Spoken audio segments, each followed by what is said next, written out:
Kuwi rondo kuwi. Sing mangku anak. Kudu ngireng.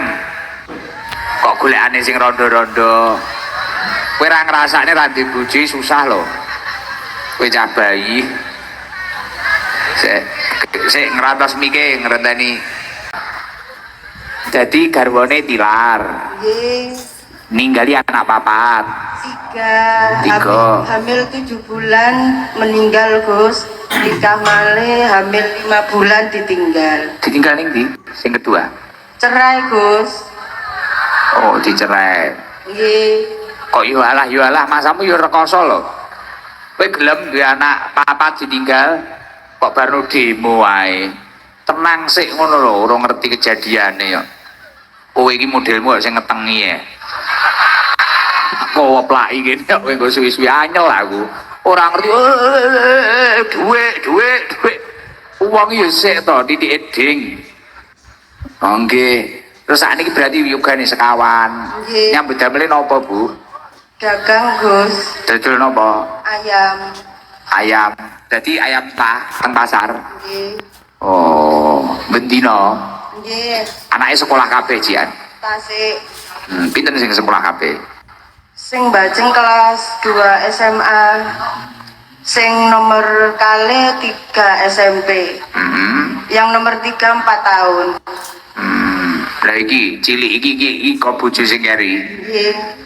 Wong ning ndi to cahe? Minggat Gus. Ning luar negeri. Boten. Kartu TikTok piye to iki? Enek garangan wati to? Nggih. Oh, bojone kena garangan wati guyu tenang ya. Ji, loro, telu, papat, 5, 6, 7, 8, 9, 10, 1 juta. Lah. Kaos karo wine Lombok, engko nek oleh bojone kan dadi tani ae.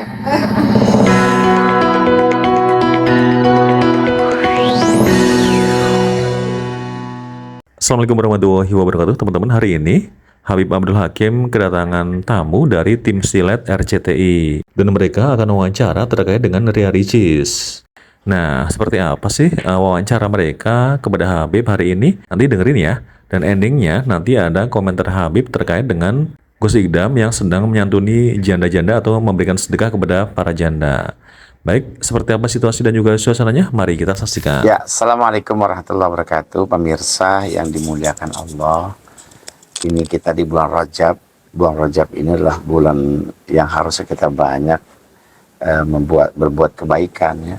Kita sangat sayangkan kalau ada kejadian Mbak Ria Ricis yang kemarin tayangan saya sebelumnya memohon atau mendoakan agar rumah tangga Mbak Ria Ricis dengan Mas Tengku Rian ini harmonis kembali dan insya Allah mudah-mudahan bersatu kembali dalam kebaikan. Namun hal ini terjadi yang kita katakan gugatan daripada Mbak Ria Ricis kepada Mas Tengku Rian dengan alasan kurangnya nafkah batin. Lalu Islam bagaimana memandang tentang nafkah batin ini? Memang kita ini dalam agama kita itu diperintahkan bahwa kita harus memberikan nafkah lahir dan batin. Batin ini bukan hanya hubungan suami istri, tapi juga menjaga perasaan, ya. Kemudian juga menjaga agar tidaknya rumah tangga itu disertai dengan pukulan batin tentunya. Artinya pukulan batin adalah saling mengumpat, saling mencaci, saling mencela dan lain sebagainya. Ini yang dihindarkan dari rumah tangga muslim manapun juga. Adapun nafkah batin yang kedua itu adalah hubungan suami istri yang memang adalah suatu hal yang secara keniscayaan dalam hubungan rumah tangga itu adalah satu niscaya. Suatu keharusan yang harus dilakukan oleh pasangan suami dan istri, ya. Kenapa? Karena memang itu adalah bernilai yang sangat besar sekali ibadahnya di sisi Allah Subhanahu wa taala. Nah, perempuan yang tidak menerima nafkah lahir dan nafkah batin tentunya dalam psikotaklid itu disebutkan ya setelah akad nikah kan seorang laki-laki membacakan eh, kalimat sumpah atau kalimat pernyataan lah ya, yang mengatakan apabila saya menyakiti ya istri saya baik lahir dan batinnya dan tidak memberikan nafkah lahir dan batin, dan istri saya tidak ridho kepada saya, maka istri saya mengadu kepada pengadilan agama, maka jatuh talak 1 dan mengganti biaya ya sebesar berapa ribu saya lupa ya. Ya memang itu diperbolehkan, tapi dengan catatan ada waktunya. Kalau baru seminggu, baru sebulan, ya nggak perlu ya. Mungkin kita harus ada communication ya, suami istri bertanya kenapa demikian, kenapa demikian.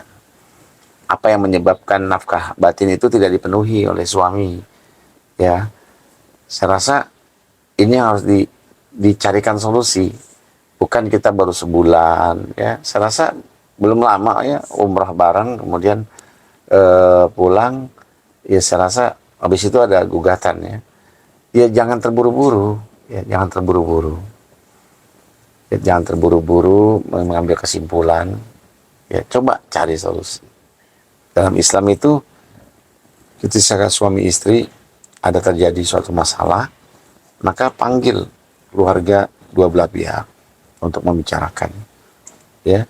Kemudian kalau memang sudah ada solusinya, satu sama lain saling memaafkan, sudah selesai, balik lagi dengan suatu hal yang baru ya. Terjadi lagi ya mulai lagi memberikan solusi ya. Nafkah batin ini ada caranya ya. Kalau baru sebulan, baru 2 bulan ya. Kalau di pernyataan nikah itu kan selambat-lambatnya 3 bulan selama-lamanya ya, itu boleh saja. Tapi kalau dalam syar'inya itu kalau sudah 4 tahun, kalau udah 4 tahun gak nafkah batin, gak nafkah lahir ya, dan gak ada informasi tentang keberadaan suaminya, maka boleh sang istri memohon kepada pengadilan untuk minta cerai, dan pengadilan memutuskan kalau memang sudah tidak lagi ada informasi, ada komunikasi, boleh diputuskan. Tapi kalau masih boleh masih dalam kategori masih komunikasi, kemudian masih bisa solusi, maka yang terbaik adalah memperbaiki, insya Allah. Memperbaiki itu daripada memulai yang baru. Secara hukum dalam Islam sendiri tentang nafkah batin ini ada nggak sih Ustaz? Ada ya, ar-rijalu qawwamuna 'alan nisa. Laki-laki adalah pemimpin buat wanita. Kenapa laki-laki dijadikan pemimpin buat wanita? Karena 2 hal. Laki-laki memiliki fisik. Nah, fisik itu berarti kan larinya ke batin. Ya. Yang kedua, laki-laki memiliki kewajiban memberi nafkah lahir kepada istrinya. Maka dengan demikian, maka tentunya itu kewajiban laki-laki kepada wanita dipenuhi. Nah, ketika tidak dipenuhi dan itu berlangsung cukup lama dan isinya nggak ridho, beda kalau isinya ridho ya, maka itu boleh saja ya diteruskan rumah tangganya dengan kesabaran. Maka insya Allah dengan kesabaran itu nanti akan membuahkan hasil yang bagus. Innallaha ma'as sabirin. Allah bersama orang-orang yang sabar. Hukum suami tidak memberikan nafkah mungkin secara spesifiknya seperti apa Ustaz? Zalim. Suami tidak memberikan nafkah pada istrinya, zalim. Ya. Kenapa zalim? Ya karena dia kawam, pemimpin buat istrinya, buat anak-anaknya. Ya. Jadi kalau kita sebagai suami tidak memberikan nafkah, dalam artian tidak memberikan nafkah karena faktor nggak mau memberikan nafkah, nggak mau kerja, nggak mau keluar rumah, ya, dan nggak mau mencari. Masya Allah sekarang ini untuk mencari nafkah kan ya bisa lah ya, insya Allah ya. Tentunya bekerja dulu, berusaha dulu, mencari perkara dapat atau tidaknya itu ya adalah keridhaan daripada keluarga itu sendiri ya. Tapi saya yakin Allah tidak akan mengubah nasib satu kaum sebelum kaum itu merubah dengan tangannya sendiri Jadi kita para suami ya berusaha sekuat tenaga, pasti Allah akan turunkan rezeki buat istri dan anak-anak kita. Yakin banyak ya, kalau saya katakan yang halal itu masih banyak ya. Jangan mengatakan susah sekarang, zaman sekarang tuh cari yang halal susah. Masih banyak ya. 1001 macam cara orang mencari makan tuh banyak. Dari menjual koran ya sampai nauzubillah menjadi ya, kata Mbak Rama kan menjual kehormatan gitu. Tapi kita cari yang halal. Halal itu banyak ya, dan kita ini pasti dikasih oleh Allah. Kenapa? Binatang yang melata saja Allah berikan rezekinya. Apalagi kita manusia punya tangan, punya kaki, punya akal, punya mata, punya telinga, punya penciuman. Insya Allah bisa mencari nafkah itu buat istri dan anak kita. Untuk nafkah batin sendiri, itu hukumnya seperti apa ketika suami tidak memberikan nafkah batin kepada istri? Mungkin dalil-dalilnya ada surat-suratnya mungkin Ustaz. Dalam Al-Quran disebutkan istrimu adalah selimut buatmu, suamimu adalah selimut buatmu. Ya, artinya bahwa ya hubungan ya badan, hubungan suami istri itu adalah bagian paling penting dalam rumah tangga. Ya, bagian terpenting ya. Bahkan kalau ada ya, seorang suami yang tidak nafkah batin dikarenakan ada faktor kesehatan ya, faktor ya yang dia nggak bisa, ya kan? Maka boleh seorang istri menuntut cerai pada suaminya agar tidak berbuat sesuatu hal yang bersifat hukumnya haram, ya, yang bisa menyebabkan istri berzina dan lain sebagainya. Itu boleh istri meminta cerai kepada suaminya, dan suaminya harus legowo. Kalau emang nggak bisa dan nggak bisa diobati posisinya, ya udah Bismillah, daripada hubungan rumah tangga itu menjadi hal yang tidak baik ya. Ya tentunya tadi dalilnya dari laki-laki adalah selimut buat istrinya, istri adalah selimut buat suaminya. Artinya hubungan batin ini sangat penting dalam rumah tangga. Kemudian kalau si laki-laki tidak memberikan hubungan itu, maka tentunya dan si perempuan meminta dosa ya, atau sebaliknya malaikat melaknat seorang wanita yang suaminya ingin berhubungan kepada istrinya dan istrinya menolak. Nah ketika itu dia tidur sepanjang malam itu dikutuk oleh malaikat, dilaknat oleh malaikat. Bagaimana sebaliknya? Ya, sama saja ya, suami istri namanya ya, sama saja ya. Tentunya dalam hal ini komunikasi paling penting. Jadi ilmu komunikasi yang paling penting. Bagaimana suami istri berkomunikasi, to the point aja ya, to the point. Jadi jika nggak bisa dengan isyarat ya to the point. Bagaimana caranya? Ya ngomong aja padanya supaya masalah clear. Maka kadang-kadang namanya suami istri kan malu ya untuk menyatakan siapa yang duluan gitu kan. Ya bagaimana kebiasaannya aja. Ya, saya rasa semua rumah tangga memiliki kebiasaan masing-masing. Ya gimana adatnya, gimana ininya. Nah kemudian juga jangan membahas hal-hal yang lain. Ketika bersama suami, gitu, konsentrasi dengan suami, kemudian jangan membahas tentang hal-hal yang membuat suami yang tadinya berhasrat menjadi tidak berhasrat. Kita hindari, kita jauhkan hal-hal seperti itu. Insya Allah mudah-mudahan itu bisa kembali normal. Jadi semua itu kita lakukan dengan komunikasi, dengan perasaan terbuka, nggak usah malu-malu. Namanya suami istri ngapain malu ya. Ya kalau memang suaminya agak sedikit jenuh ya tanya, kenapa mas, ada apa? apa yang menyebabkan Mas seperti ini. Begitu juga sebaliknya, suami to the point sama istri, ini isi gua nih, gua udah daham gitu, gitu, nggak ngerti juga. Ya tentunya to the point aja. Ya jadi nggak usah malu, suami istri itu halal, ya, mau ngapain juga halal, ya. Jadi suami istri ya dalam hubungan batin tuh dihalalkan oleh Allah Subhanahu Wa Taala, ya. Jadi nggak usah malu, jalankan, dan insya Allah ketika kita jalankan seperti itu, insya Allah persoalan beres. Ada batasnya nggak sih Ustaz paling lama berhubungan itu berapa lama mungkin? Iya, kalau di pernyataan pernikahan itu kalau nggak salah 4 bulan ya, selambat-lambatnya 4 bulan atau 3 bulan ya, saya lupa ya. Selambat-lambatnya 3 bulan atau 4 bulan tidak beri nafkah lahir maupun nafkah batin, ya kemudian istrinya nggak ridho, maka istrinya boleh mengadu kepada pengadilan agama, dan pengadilan agama kemudian membenarkan dan jatuh talak 1. Seperti itu. Tapi kembali lagi, ikhwan fillah, akhwat fillah yang dimuliakan Allah Subhanahu Wa Taala, tentunya kita harus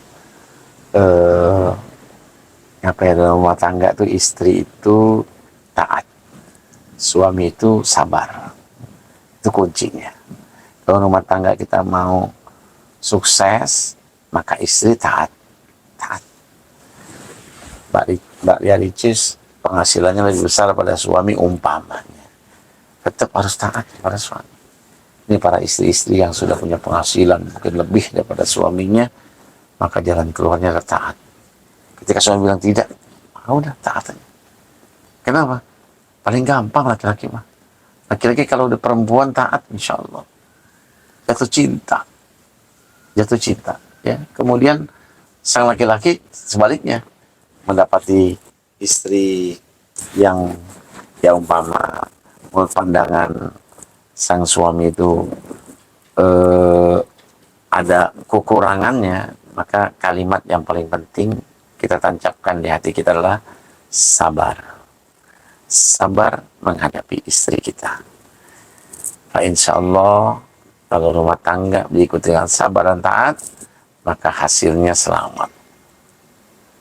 Ketika mungkin sudah tidak berhubungan lama, mungkin diperbolehkan untuk gugatan cerai itu kapan sih Ustaz? Apalagi tidak diberikan nafkah batin yang cukup lama mungkin dalam Islam. Ya itu tadi, selambat-lambatnya 4 bulan udah boleh mengajukan, ya. Atau 3 bulan udah boleh mengajukan, ya. Tapi kalau pandangan syar'i fikihnya itu ya 4 tahun ya, 3 sampai 4 tahun. Artinya sudah memang tidak dinafkahi benar-benar, baik lahir maupun batinnya, ya boleh. Ya itu dengan sendirinya pengadilan akan memutuskan. Tapi sekarang kan 3-4 bulan. 3-4 bulan nggak dinafkahi, lahir batin, perempuan zaman now mah langsung ya bergerak gitu, menuju ke pengadilan, dan pengadilan pasti membenarkan karena itu adalah satu statement dari di buku nikah itu sudah ada. Ustadz, mungkin tujuan dari nafkah batin ini seperti apa sih dalam Islam? Ya, rumah tangga itu bukan hanya menyalurkan batin, bukan hanya menyalurkan fisik atau lahir dan batin saja, tapi rumah tangga ini harus memiliki tujuan. Tujuan pertama adalah kilatul ummah, memperbanyak umat. Artinya dalam hubungan suami istri itu insya Allah akan terjadi reproduksi gitu kan, dan kemudian akan menghasilkan keturunan. Itu tujuan rumah tangga, ya, memperbanyak umat. Yang kedua kilatul dakwah, ya, untuk mengajak memperbanyak dakwah kaum muslimin. Tentunya dengan menikah akan ada kebaikan suami dan istri, dan kemudian kebaikan ini akan mengalir kepada anak, kepada cucu, dan seterusnya. Kemudian dari pernikahan ini kebaikan kepada ke kiri tangga kita, ke kanan tangga kita, kepada orang tua kita, kepada saudara ipar kita, maka itu menjadi dakwah, lahan dakwah. Maka insya Allah kalau niatnya rumah tangga sebagai kilatul ummah, kilatul dakwah, jadi dua pilar ini insya Allah akan awet rumah tangga. Tapi ketika seorang istri sendiri merasa kesepian, bahkan tidak pernah dikasih nafkah batin, itu bikin si suaminya dosa nggak sih? Pernah satu ketika di zaman Umar bin Khattab, itu zaman Umar bin Khattab kan masih terus melakukan penyebaran Islam ya ke beberapa wilayah-wilayah di dunia ini. Maka tentaranya Umar itu kurang lebih setahun atau 6 bulan ke atas lah baru pulang ke rumahnya masing-masing. Nah, suatu ketika Umar mendengar satu perkataan dari rumah seorang wanita yang suaminya melaksanakan tugas jihad dari Umar. Mendengar itu ada satu syair yang didendangkan oleh seorang wanita yang ditinggalkan suaminya. Kalimatnya adalah seandainya tidak ada dosa, ya tidak ada aturan main, maka sudah bergetarlah ranjang ini. Maksudnya apa? Dia tidak kuat menahan hawa nafsu karena sudah di atas 4 bulan lamanya. Nah kemudian Umar mendengar ini, maka Umar menarik pasukannya yang sudah di atas 6 bulan, ditarik, diganti. Maka sejak itu di roll ya 3 bulan sekali atau 4 bulan sekali. Karena itu masa terakhir mungkin, masa-masa yang rawan tentunya. Masa-masa yang rawan 3-4 bulan ya sudah mulai melakukan hal-hal yang ya kalau orang bilang piktor ya, apa itu pikiran kotor ya, udah mulai parno gitu kan. Maka Umar menarik pasukan-pasukannya yang 6 bulan, yang setahun, maka ditarik oleh Umar kembali ke pangkuan istrinya, keluarganya. Dan itu insya Allah menjadi patokan mungkin para ulama-ulama kita menerapkan 3 bulan atau 4 bulan lamanya secara terus-menerus, secara kontinus, tidak memberikan nafkah lahir dan nafkah batin, maka istrinya boleh meminta cerai. Gitu. Dalam Islam sendiri mungkin seberapa penting sih nafkah batin untuk seorang istri? Ya namanya rumah tangga ya. Rumah tangga itu kan bedanya apa ya? Ijab dan qabul. Ketika ijab dan qabul tuh laki-laki seorang wali mengijab, seorang calon suami mengkabul, ijab dan qabul ya, maka sah menjadi suami istri. Dan sejak itu boleh melakukan hubungan badan, tapi tidak itu menjadi zina. Tipis beda. Ijab qabul itu yang mengganti zina menjadi ibadah ya. Kalau tidak ijab qabul, zina hubungan badan itu. Tapi dengan ijab dan qabul menjadi ibadah, pahala di sisi Allah Subhanahu wa taala. Bahkan pahalanya itu luar biasa ya, banyak sekali. Nah, tentunya Islam memandang ini ya. Jadi pernikahan itu adalah untuk apa? Bukan semata-mata untuk itu ya, tapi itu adalah salah satu syarat.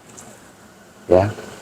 Kalau kita lihat tradisi-tradisi di beberapa dunia Islam seperti di Arab Saudi ya, pengantin yang sudah habis ijab qabul ya disuruh masuk dulu ke kamarnya suami istri itu ya, yang sudah menjadi pasangan suami istri, suruh masuk ke kamarnya, suruh dukhul dulu, melaksanakan hubungan suami istri ya. Begitu mereka sudah keluar, orang pada senyum semua. Coba seandainya belum menikah masuk ke kamar berdua-duaan, ya pasti yang udah kumpul hansip, RT, RW gitu kan, dan lain sebagainya. Untuk apa? Untuk tangkap ya pasukan kumpul-kumpul ya. Tapi itu hebatnya Islam dengan konsep pernikahan yang ijab dan qabul, maka yang haram menjadi halal, yang dosa menjadi pahala. Jadi Islam memandangnya luar biasa. Makanya agama yang rasional. Ya, nggak ada dalam Islam itu seorang laki-laki tidak menikah kepada seorang wanita. Ya, walaupun dia kiai, habaib, ustadz, syekh, gitu kan, tetap dibolehkan menikah. Bahkan dalam Islam boleh menikah lebih dari satu. Man tabalakum minan nisa masna wa sulasa wa ruba'a fa in khiftum ala ta'dilu fawahidah. Ya, dibolehkan olehmu kalau kamu suka dengan satu wanita, nikahi 2, 3, atau 4. Tapi kalau kamu takut tidak berbuat adil, 1. Gitu. Jadi kembali ke 1. Oh, ya. Ustaz, terakhir mungkin berarti bisa dikatakan ini tuh jadi kewajiban buat suami yang Ustaz, menafkahi batin untuk calon istri. Ya, dua-duanya kewajiban suami kepada istri nafkah batin, kewajiban istri juga kepada suami nafkah batin. Harus 2 arah, bukan searah. 2 arah. Ya, haram seorang suami menggauli istrinya, dia puas sendiri, nggak boleh haram. Ya, egois gitu. Kalau Islam mandangnya haram suami ini berhubungan badan sama istri, maka yang puas cuma suaminya doang, istrinya nggak dipeduli mau puas kayak mau enggak, itu nggak boleh. Atau sebaliknya, seorang istri ya berhubungan badan dengan seorang suami, yang puas hanya istrinya doang, suaminya udah nggak apa-apa dah, saya mah nggak boleh juga. Harus 2 arah, dan itulah menjadi insya Allah pemanis dalam rumah tangga. Insya Allah kan menyelesaikan konflik rumah tangga cuma cara itu doang. Ya, suami istri berantem mulut, wah, udah masuk kamar selesai, besok pagi senyum lagi. Insya Allah itu merupakan yang sangat urgent dalam hubungan rumah tangga. Assalamualaikum, Bib. Waalaikumsalam warahmatullahi wabarakatuh. Ya, kita saat ini berada di channelnya Habib Abdul Hakim Azmat Khan Official. Bib, tadi kan Kak Henry dan juga Kak Sandra sudah bertanya ya, atau wawancara ya dari Silat ya? Silat RCTI ya. Nah, Bib, Chandra mau melanjutkan pertanyaan dari mereka nih, Bib. Jadi gini, Bib. Ketika Chandra nonton YouTube-nya video-video dari Gus Igdam, Bib ya. Nah, Gus Igdam biasanya banyak juga didatengin oleh janda-janda yang hadir di bener Gus. iya. Janda-janda yang hadir di pengajian Gus Igdam. Masya Allah. Nah, yang menarik adalah, Bib, perhatian dari Gus Igdam itu, Gus Igdam sering memberikan kayak uang saku lah ya, atau mungkin uang untuk, atau baik buat modal atau mungkin buat tambahan jajan atau mungkin tambahan kebutuhan pokok untuk para janda itu yang hadir di acaranya Gus Igdam. Iya, tapi nggak dipilih-pilih kan sama Gus kan? Enggak ya? Janda yang cakep apa yang nggak cakep gitu? Enggak sih, sama sih. Pokoknya yang janda dikasih. Pun biasanya kalau untuk tanpa janda dipilih lah ya, dikasihnya lebih banyak, Bib. Bisa 1 juta, bisa 2 juta. Alhamdulillah, gitu. Jazakumullah, Gus. Masya Allah. Bahkan pada suatu ketika tidak hanya Gus Igdam yang memberikan uang saku tersebut ya, ada Pak Bupati memberikan kerombong. Nanti insya Allah Mas Chandra ya, insya Allah subscribe-nya udah banyak, kasih juga. Baik, insya Allah, Bib. Ya. Gitu. Pandangan Habib seperti apa nih, Bib, kegiatan Gus Igdam yang memberikan santunan kepada janda-janda tersebut? Ya, di Indonesia ada persatuan janda-janda, Mas Chandra. Janda-janda muda apa janda-janda yang itu udah saya nggak tahu. Ya, jadi ada namanya Persatuan Janda Indonesia, PJI, Masya Allah, yang dipimpin oleh Gus Wesi gitu kan. Ya, Gus Wesi. Ya. Nah, jadi ini adalah satu kebaikan yang luar biasa. Ya, ketika kita menafkahi mereka para janda, yang nafkah berupa bantuan ekonomi kepada mereka. Kenapa? Karena mereka kan ditinggalkan suaminya, ya, punya anak, ya, mungkin sekolah, butuh makan, ya. Bagaimana seorang wanita memiliki keterbatasan waktu, keterbatasan fisik. Ya, jadi kita kalau memang mau sedekah emang yang kayak gitu. Jadi Gus Igdamnya udah tepat sekali. Ya, mudah-mudahan kita juga bisa mengikuti langkahnya. Amin. Ya, jadi kita berikan nafkah buat mereka yang ditinggalkan suaminya, baik cerai hidup maupun cerai mati. Oke. Lagi cerai mati ya, berarti menjadi anaknya anak yatim. Maka ini semua harus kita dukung acaranya Gus Ikdam ini ya. Jadi banyakin kalau perlu sedekahnya tambahin buat mereka-mereka ya yang membutuhkan melalui channelnya Gus Ikdam ya. Insyaallah ya. Yang demikian itu menjadi Islam menjadi apa ya, sempurna kayaknya. Islam menjadi aduh masya Allah. Jadi kita ngaji itu nggak hanya dapat ayat, tapi dapat solusi.